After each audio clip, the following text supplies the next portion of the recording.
Network Entertainment.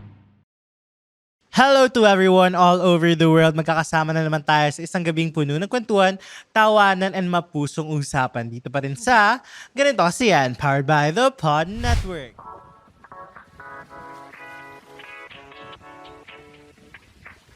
At kasama nyo pa rin ang inyong wandering go-getter ng Quezon City. It's your boy, Jacob. At kasama natin for this episode of Embracing Life Seasons, ang ating Miss World Philippines 2024 and Miss World Asia 2025, Miss Krishna Hello! Gravides. Mabuhay! Krishna here. Well, thank you so much, first and foremost, for having me. I think it's my first ever podcast Really? guesting. So this is something very special to me. And I'm very, very excited to talk with you about life and, of course, to share my experiences and as well. Thank you then for making time. And siguro now we wanted to ask you how you are doing lately and what is life like, especially for you these days after you've passed on your Miss World Philippines crown. Yeah, thank you for asking. Actually, it's been really, really amazing. Technically, passing my crown means parang it's an end of a reign. But I honestly didn't think that I felt the need to say goodbye to the title itself because for me, the title means something more than the name, something more than and beyond being called as Miss World Philippines only. For me, those are the experiences, the lessons, the relationships, and the growth that I gained all throughout my journey and beyond that. So those are the factors that made me really strong and stronger than before. But in terms of life in general, it's been a whirlwind. I mean, a whirlwind of experiences as well. Kasi after I passed my crown, I also worked my opportunities as well. Kasi I started a business recently and officially I've been wanting to have my own business, but this year I wanted, I don't know, it's actually not part of my plan. Parang biglaan lang siya, but I had it in my gut to start it. So if I can mention ba here? Yeah, sure. Thank you. So I recently started Intan. It's a small diner in Baguio City. I manage the business and my dad is the chef. So yeah, recently lang namin siya inopen. But my original business plan is completely different than that. Hopefully that I can release it then this year. But on the side as well, I have a remote job. So aside from those things, I also work as a senior social media strategist and content creator for brands naman internationally. So I think it's something that's not very publicly open kasi hindi ko siya masyadong sinasabi in public. But yeah, those are the things that keeps me busy right now. And I'm just really happy and more laid back ngayon than before. Pero this job that you were already working on na remote, was this something you were balancing with being in Miss World Philippines and Yeah. competing in Miss World? Yeah, I think yes. It's obviously remote, so it's is easier for me to navigate than having a physical job. I just have to do it like on my laptop, like whenever and whatever. I'm really blessed to have bosses na very considerate and very supportive. So I've been doing this since before pandemic. I started in ads and then nag-grow na ako into content creator and yeah, stuff like that. So that is actually an extra income for me as well. It's helping me then nung I was competing. Mm-mm. And before we delve into your life now after the crown, we wanted to talk about your journey, how you started and everything that came in between. So you started your pageant at 6 years old, right? And looking back, what was the dream for young Krishna back then? And at which point siya nag-stop na the dream was a fantasy and something that you really wanted to fight for? So what's funny is at the age of 6, I already started joining pageants. And at that time, kasi I already felt and knew that I wanted to be someone someday. But I didn't know what pageantry was. I didn't know what beauty queen was. Hindi ko alam yung beauty pageants. I just wanted to see myself on stage performing and being pretty and being dolled up. Ganun lang talaga yung mindset ko before. But I'm really blessed with supportive parents and friends and relatives. So as time goes by, I joined pageants at schools. And then I think my first big pageant ever was Miss Baguio 2022. And if I can be honest, at that time, I just wanted to perform. Yun lang talaga yung reason why I wanted to join pageants. I just wanted to perform. But when I represented Baguio City and I joined the national competitions, that was the time na sabi ko, sobrang impactful pala talaga ng pageant platform, na it's more than just performing, it's more than just being on spotlight. I mean, the representation of your community or your province and more so the country is a huge responsibility na parang kung iisipin mo kung mag-step back ka as a beauty queen na sometimes may mga buhay din na nakasalalay sa'yo. Parang ganun kabigat yung responsibilidad. So that was the time na, oh, okay, this is something beyond myself already. So I'm just really blessed to have navigated the path towards national pageants and especially international pageants. And growing up, raised by your grandmother, and you're and a single mom, and eventually you were working while studying. Yes. How did those experiences shape the way you now view your ambition, success, and even your dreams? Well, I am blessed to be raised by very empowered women. And I think that's, for me, is a very, very powerful foundation if you're surrounded with strong women. One big lesson probably that I got from them is independence. I've seen them fight through life. I've seen them carry us, me and my sister especially. And I think that is my foundation throughout not only my pageant experience, but life in general. Whatever life throws at me or kahit saan man ako mapunta, I believe that I can navigate my way towards, up, because I was raised by women who also have done the same. So, for me, yun siguro yung pinaka biggest takeaway ko sa kanila. My mama Lo, I call her Mama Lo, and my mama. And I'm just really, really grateful for their lives. And of course, all of the people who have supported me ever since. How do you think that shaped you as the woman you are today? So I think just having the traits that I adopted from them, it really made me stronger and more confident and more self-aware. Of course, it's not always certain. Hindi palaging sigurado ka na kaya mo. But if you know within yourself that you have this strength coming from the people who came before you, parang that alone is such a huge encouragement already. So I think whenever or whatever it is that will come my way, I think I can navigate, my way through it. Kasi I was raised by such strong women. And you've spent a long time from when you were 6 years old. You were Yes. chasing big dreams. Uh-uh. Was there ever a point where, syempre, pag you've been dreaming for so long and parang everything seems so malayo, it feels so exhausting. And lalo na parang you went through a lot of different paths pa, you went through different hurdles, and you got a lot of redirections. Was there ever a point wherein dreaming was already exhausting, or the dream was already exhausting more than exciting? Well, I would be lying if I say na it's always a positive experience to chase your dreams. Lalo na if you're chasing huge and big, ambitious dreams. Because I've realized that, like chasing big dreams, more than half of the experience, you get exhausted, you get tired, napapagod ka, nagsa-self-doubt ka, na-challenge ka talaga as a person. But I think the most beautiful thing about it is it's not, of course, the goal is the destination talaga, but what's the most important thing is, the challenges that will come your way, because that will transform you, and that transformation you will carry on with, you will carry on with it for the rest of your life. I think the destination is just a once in a lifetime achievement, but the process going towards the destination is really the very essence of why you have to go through those process. And ang dami ko talagang detours nga sa buhay ko, Yeah. but I think that is why I am here today, because of the challenges, because of the exhaustion, because of the pagod, more than the achievements. And kaya nakaabot ng Miss World. Of course, oo. Kasi parang sometimes ang easy na parang, okay, parang hindi binigay sa akin this time. Oo. Parang tipong, sige, parang baka hindi na for me. Yes. Pero siguro, lalo na sa mga times na hindi binibigay sa'yo yung ultimate dream.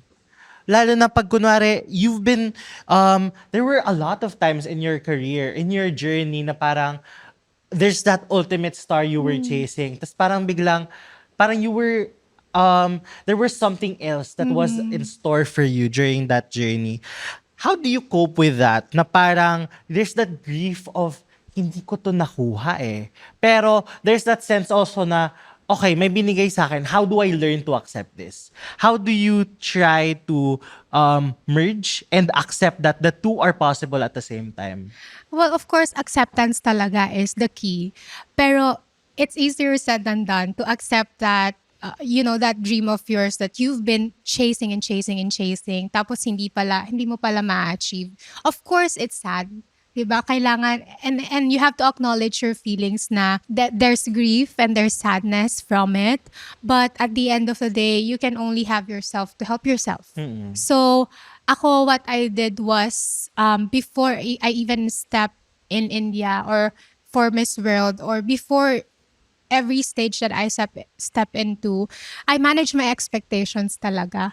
Of course, I want to win the crown, or I want to have the highest title possible. Pero I manage my expectations na I already did my best. Okay na, I will put my best there. And whatever God has positioned me or ano yung plano niya sa akin, and then I will accept it. Even though sometimes it's not according to my plan.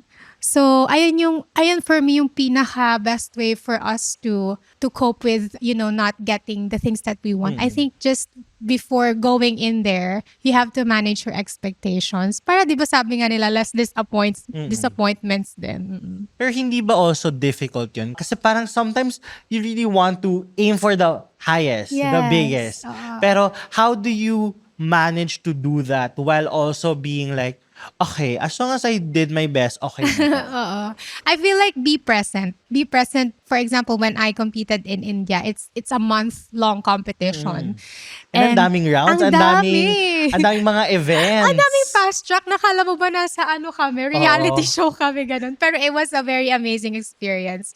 But at that time, kasi, of course, it's a competition nga at the end of the day. Pero, I don't really focus my mind into the competition itself.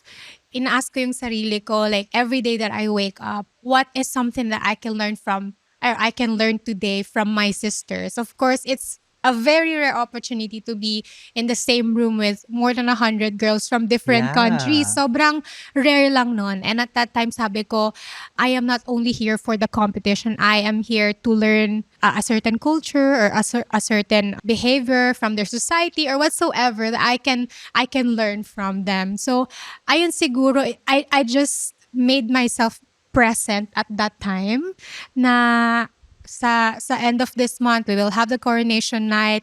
Si Lord na bahala. I will do my best. But at the same time, I will take advantage of this opportunity to grow from the lessons or the backgrounds of my sister, and also discover some parts of myself that I haven't discovered yet.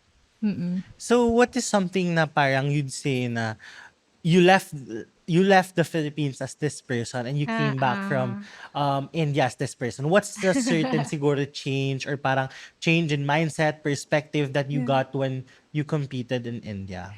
So when I competed in India and then I came back here, one thing that has really struck me is that the world is so big. Ang laki ng mundo, and there's Oo. so much more out there. Philippines is very, very beautiful. And there are so much, of course, for example, food, destinations, culture, how do they live their lives outside our country. Ang dami, ang laki ng mundo. And one thing that made me very excited about life is it gave me more drive to push further kasi I wanted to explore more. I wanted to travel more. I wanted to see in person, first-hand experience kung ano yung mga sinasabi sa akin ng mga candidates ko na sa country nila ganito, ganyan. And yeah, that is something that made me very excited about life. And some people kasi, when they receive redirection, some mistake it for parang failure. Hindi ako Yeah. nag-succeed kasi I didn't get this. Mhm. Pero, like for example, in your case, na parang, you may not have won the Miss World crown, but you were able to bring home the Miss World Asia crown, a Yes. continental crown. How do you accept yung parang redirections without carrying that sense of like regret and na parang feeling na, parang sayang, parang, lalo na, I know parang there's a lot of beauty queens that kind of say na parang ang hirap pala, ang sakit pala kapag ang lapit mo na. Tapos parang hindi mo pa nakuha. Oo. Lalo na you were in this situation wherein you were so near. Like you were so Yeah. near to the Miss Universe Philippines crown. You were so near to the Miss World crown, pero but another redirection was afforded or given to you. How do you deal with that na parang na hindi mo na feel yung parang regret or yung parang ay sayang? I think just the mindset of I did my best and the rest is it's the destiny na bahala. It's something I cannot control anymore. So instead of like overthinking na ano bang kulang ko, ano bang mali ko, ano bang kailangan ko pa dapat ginawa. I'm thinking na I prepared for this. I already did my best. I already did 100% of my effort, my time, and my sacrifices. I even compromised some things just to be here. And kung hindi pa yun enough, maybe it's not something for me. So, it's easier than said than done nga. Pero, that mindset has really helped me a lot. Kasi, whenever I have to remind myself that thing na sabi ko, okay na yun, ginawa mo yung best mo, maybe it's not yet your time or maybe it's not for you. So parang ganun lang talaga yung mindset ko all throughout, mostly my pageant experiences. Kasi ang daming girls, ang daming beauty queen aspirants who wants the title, di ba? Yeah. They want the title and there can only be one girl who can have the title. So, And everyone is equally deserving. yes, everyone is equally deserving. Baka nga yung iba mas hardworking pa sa akin, di ba? Baka nga yung iba mas prepared pa. So, it's just all about kung night mo to. Or if this is really for you, then good for you. If it's not, then maybe you can reassess and then find a way to excel more or kaya find different things that you can, excel into as well. I think one of the hard parts as well, it's not just about navigating yung expectations mo for yourself. It's also the different noises around you. Yes, And with my different conversations with different queens, parang there's also much noise Yes. around the industry, around the nation, especially the Philippines as a pageant nation, na parang everybody's eyes are glued on you. Yes. Parang how do you drown out the noise? And especially na parang a lot of people are saying, dapat you should have done this, you should do Yeah. this. Parang how do you handle na parang, kasi with you, you know naman to yourself yung parang yung mindset mo, where you are, and accepting your progress on your own pace. Pero how do you avoid it not getting into your head or parang not affecting your mind? Yung mga noises from different people around you. Well, I am a human. Naapektuhan pa rin ako. Even I know within myself that I am strong enough to not get affected. Pero, of course, with the pressure of carrying the Philippines, Filipinos pa talaga, I mean, it's a very, very big country for pageants. So, just carrying that made a ton of pressure within me. Pero I guess what helped me a lot is the independence that I got really from my mother and my mamalo, na kahit there's too much noise around me, of course I ask for guide here and there, pero I know really what I want. So for example, I have to decide for the competition or just simply for a dress that I will wear for the day. Alam ko yung gusto ko and I really wanted to put my 100% focus on whatever I do. So I feel like that alone helped me to manage everything, even though it's very noisy. Sometimes I read comments just to baka may makatulong sa akin. Baka kasi sometimes may comments talaga na nakakatulong Na sa iyo constructive. Yeah, it's constructive. I mean, hindi naman 100% kailangan mong i-ignore lahat. Sometimes you really need to see it and then assess kung ano yung makakatulong sa'yo. Oo. Pero paano kunwari, ang daming bibigay ng constructive criticisms, pero everyone's on different directions. Sa parang, like, it's common kapag, lalo na pag pageant season, kunwari, nasa Yeah. world ka na. Oo. Tapos parang, ang dami nagsasabi, dapat ito yung gown mo, ito yung direction mo, mali, parang ganito. Parang giving you feedback, kahit sabihin natin constructive, but on different directions. Paano mo siya nina-navigate na parang, okay, alin ba dito yung pipiliin ko? I think every time you feel that or you feel overwhelmed about certain things, you have to go back to your core, to your why. Why did I start in the first place? And then from there, make the decision. Parang ganon. Like, kasi you can't be representing a country, you can't be representing a province if you don't have a purpose, if you don't have a why. So whenever you feel down or you doubt yourself or there's too much noise, maybe go in the corner and listen to your own voice, listen to your own mind. Balik ka kung ano yung bakit mo. And then from there, you move forward. Ikaw ba, at which point did you find your why, and ano yung why mo in terms of why you got into this journey of pageantry, and especially going through this journey, na decade journey, na parang you've been doing this since you were 6 years old, Yeah. so I assume like nearly 20 years na. oo. Yeah, oo. Well, of course, I started 6 years old and at that time, iba talaga yung perspective ko when it comes to pageantry. Parang pure enjoyment lang, parang kasiyahan lang talaga. And then as time goes by, when I competed to the national stages, mas naging malaki na yung reason ko, mas naging malaki na yung bakit ko, and it really gradually evolved into more purposeful reason. Kasi right now, I could say I am doing this not only just to perform. I'm doing this because I really love sharing a piece of me, a piece of my life, and I really wanted to connect to people. Kasi when you're in a competition, for me lang, from my own experience, when you're in a competition, it's not just a one-way, how do you call this? Like a one-way connection. Hindi lang siya isang way. Kaya nga connection kasi it has to be two ways. So, I think that it really revolves around you and your audience or the community that you're representing. So, I feel like right now I have a larger purpose aside from, my only reason. And siguro, now that you're in this journey, a lot of people parang they associate confidence with never doubting yourself.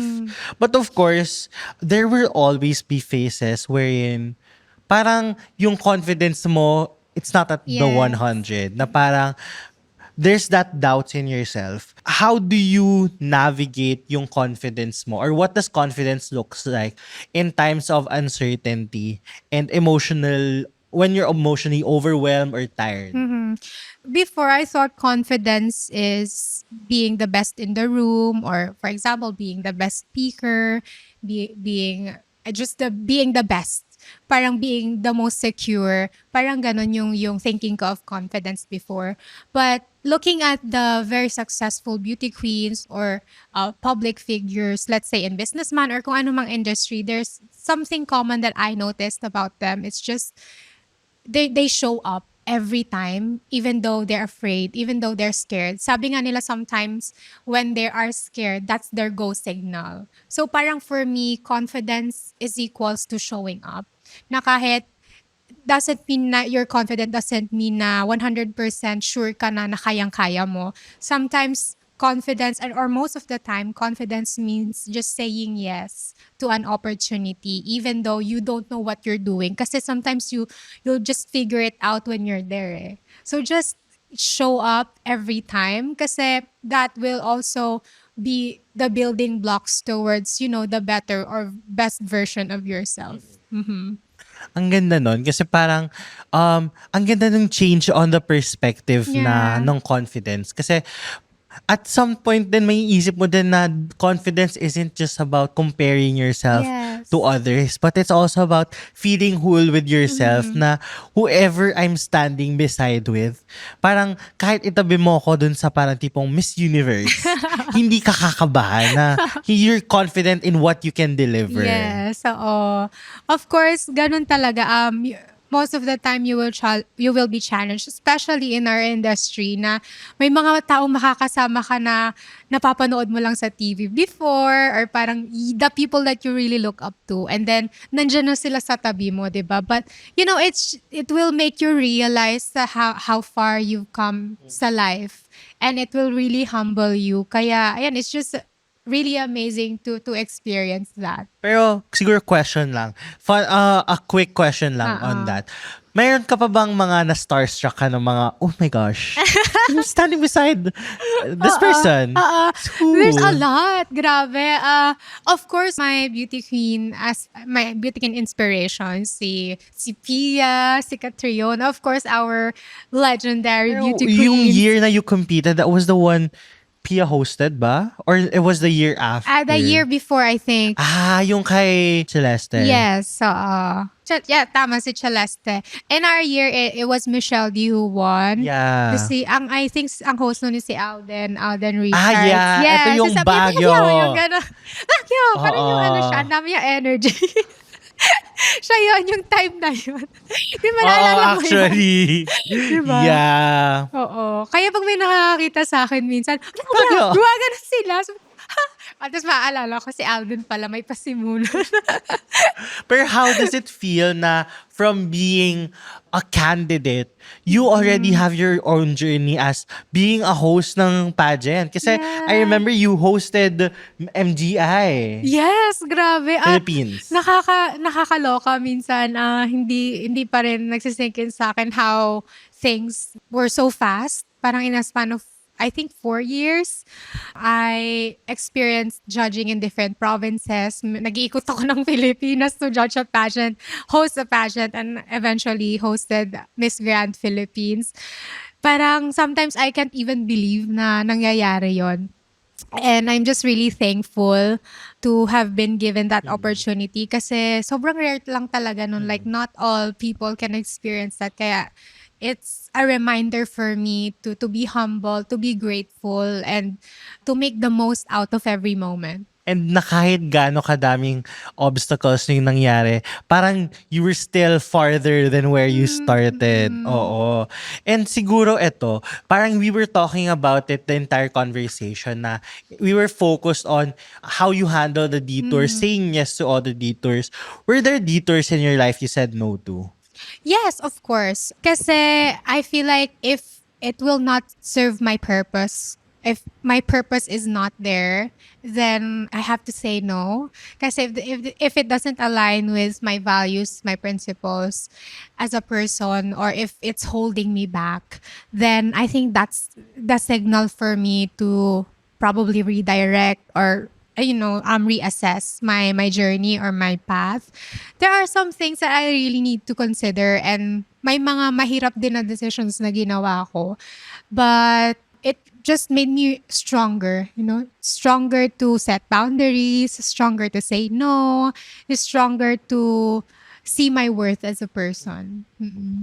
I agree. Kasi parang sometimes kahit may mga detours na parang kahit isipin natin, kahit ibalik-balik na rin natin yung mundo, parang Oo. tipong hindi. Parang hindi talaga to para sa Hindi ka akin. mag-right turn, mag-left turn ka, girl. Ganon. Oo.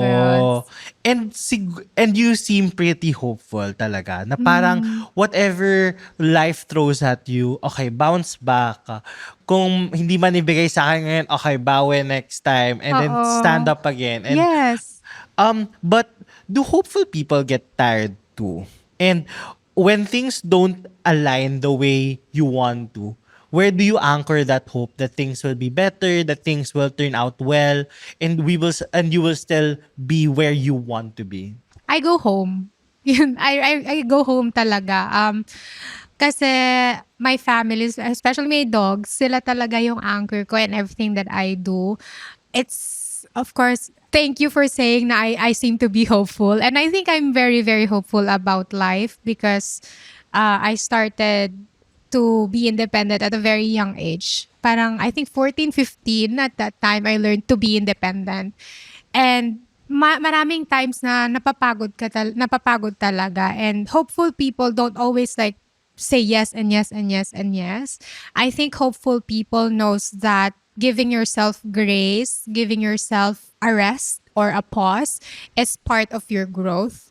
And it's very essential for hopeful people to rest, for them to have more and better energy going towards the future. Parang ganun lang din yung mindset ko whenever I have to deal with fatigue or kaya pagod or kaya self-doubt or challenges. And especially when things don't align. Kasi Yeah. parang madaling mawala ng hope. Yeah. Pero siguro ang gusto kong i-ask naman ngayon is, where do you, like kunwari things don't align for you, saan mo kinukuha na parang what gets you motivated, or parang ano yung pinangahawakan mo na okay, hindi man to binigay sa akin, soon it will be?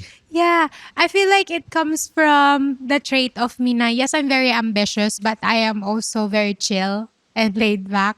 Whenever I need to be hungry for a certain thing, I am hungry, parang ganon. But whenever I have to accept things, chill lang ako, and then I really navigate, I really self-assess, parang ganon. And then I think that is a combination then for me, like a perfect combination if you're a very goal-driven person. Hindi naman pwedeng chase ka lang ng chase ng goals mo, right? So parang you really have, as I've said, to give yourself grace whenever you have to. And after everything you've experienced, you've got a lot of recognitions, ang dami ng narating, ang dami ng opportunities out there.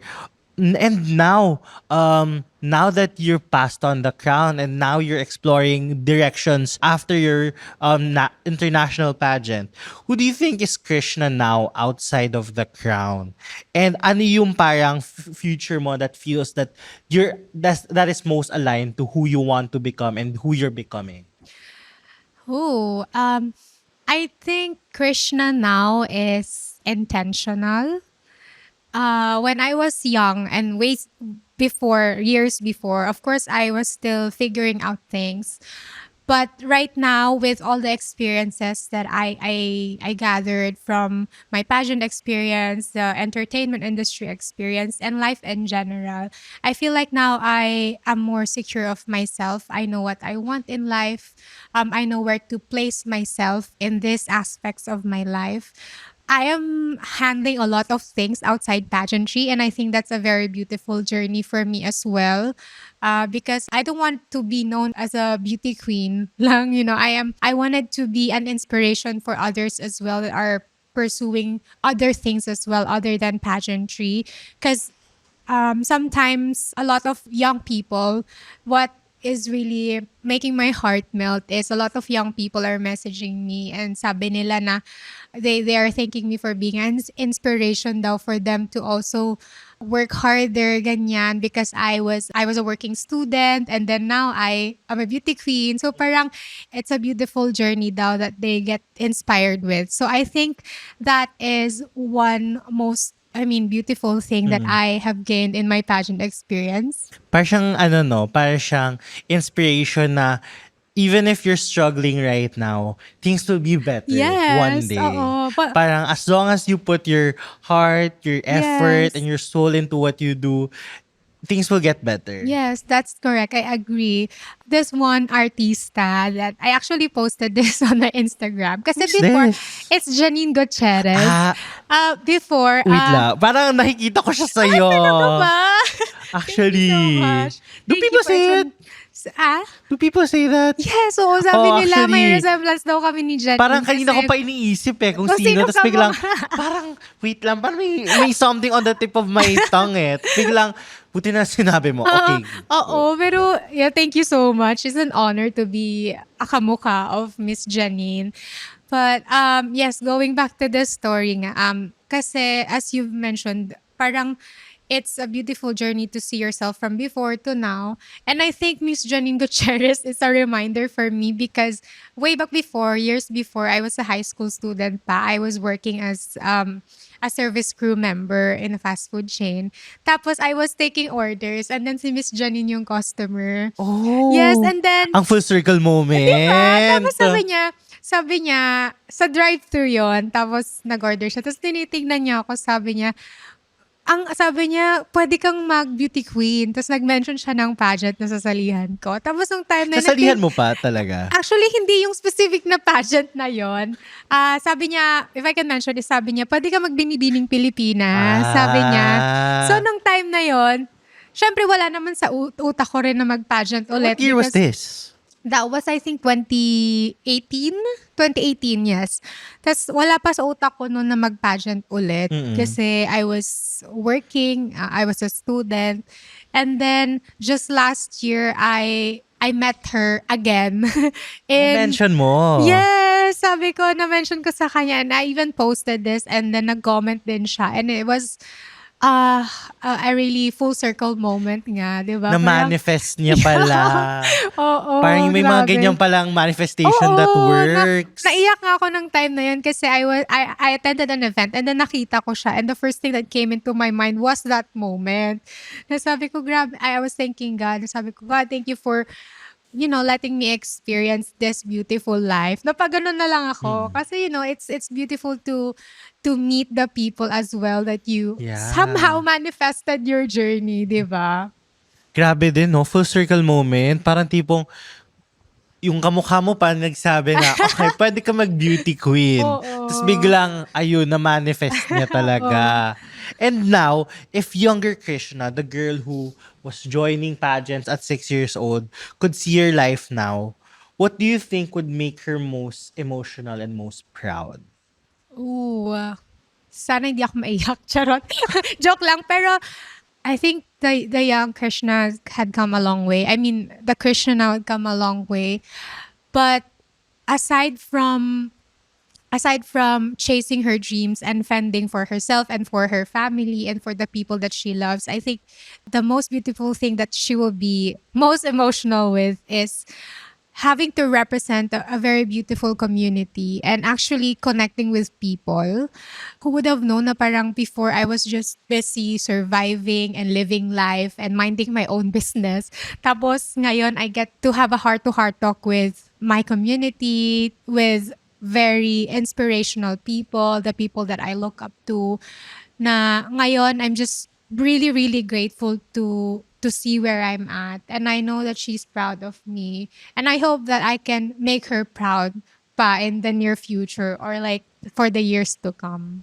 And siguro last question, what do you aspire to be or who do you want to aspire to become after passing on your Miss World Asia crown and now that you're heading to this journey after Miss World? Oh my gosh. I think that is the question that I can't answer like right now. That I don't have a specific answer because I'm still laying foundations of my future at the moment because I started a business and then there are also some opportunities that I cannot disclose yet. So I don't think I can give you a specific answer right now. Pero I think I will just enjoy the moment and be present, and whatever life throws at me or gives me, I will just willingly accept it and go through it and learn with those experiences and with the people that I love.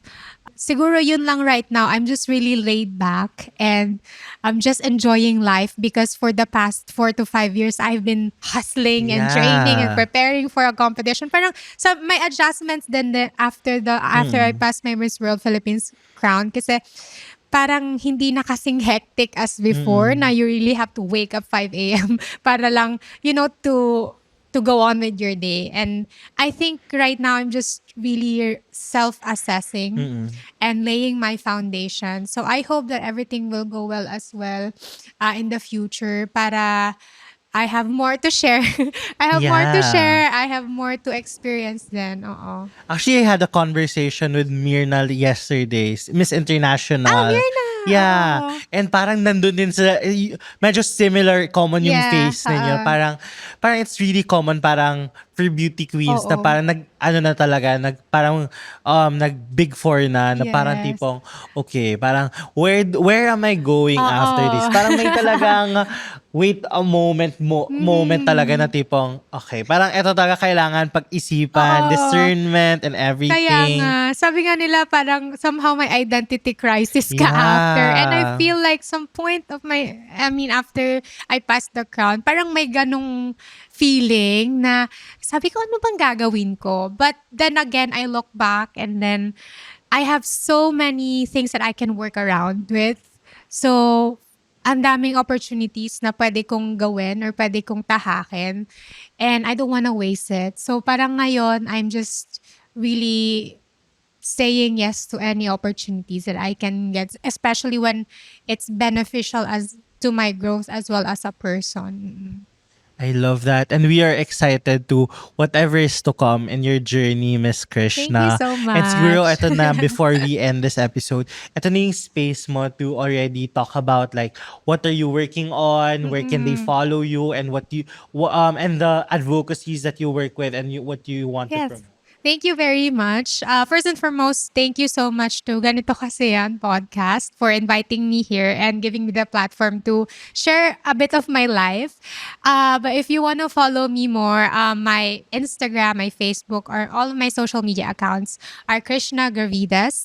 And I also do events work, modeling, hosting gigs. So if ever that we can meet, please don't be shy to say hi. And yeah, I hope to see you all soon. God bless you po. Yes, thank you so much, Miss Thank you Krishna. very Thank you so much for much. making time. And of course, if you enjoy this episode, I was able to touch some corners or touch some emotions on you. Kasi of course, a lot of us have been in that phase wherein parang things are not aligning. Yes. Things, parang there's something else given to me na hindi ito yung gusto ko, hindi ito yung pinangarap ko.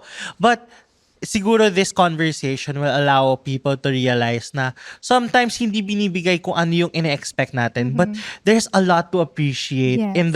in the redirections and the detours that are given to us. Na parang there's something that's good also. There's something that's will be beneficial for us sa mga journey na bibigay sa atin. I agree. And if I can also say an advice to a person who's also experiencing a detour or redirection or probably a setback, then I think maybe set your mind na life is not about chasing one dream lang. It's about exploring yourself and discovering parts of yourself. Marami pa yan na hindi mo pa na-discover. So just try new things. If you want to try sports, if you want to try acting, if you want to try entertainment, in the art industry, kahit ano pa yan, try everything that you can. Kasi hindi mo alam, baka may interest ka doon. Actually, Right? totoo. And I agree with that kasi parang it's really important just to put yourself out there and see what works. There's so much, we have a big world. So there is so much space for us to, to experience life and discover yourself. So I hope that you'll be encouraged as well to, try new things at least once in a day or once in a week that will help you grow then as a person. I agree with that.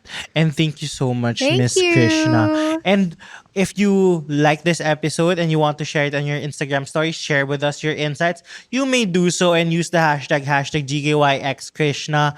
And also tag us on our social media platforms. It's at GKY Pod on all social media platforms.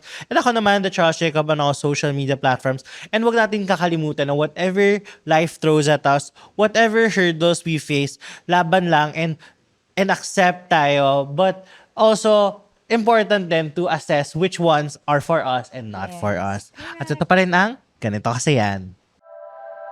The opinions of podcast creators, hosts, and guests are not necessarily reflective of the official stance of the Pod Network Entertainment, its hosts, or other network programs. The content created by the people behind the podcast is personal and not meant to harm any religion, ethnicity, group, organization, company, or individual.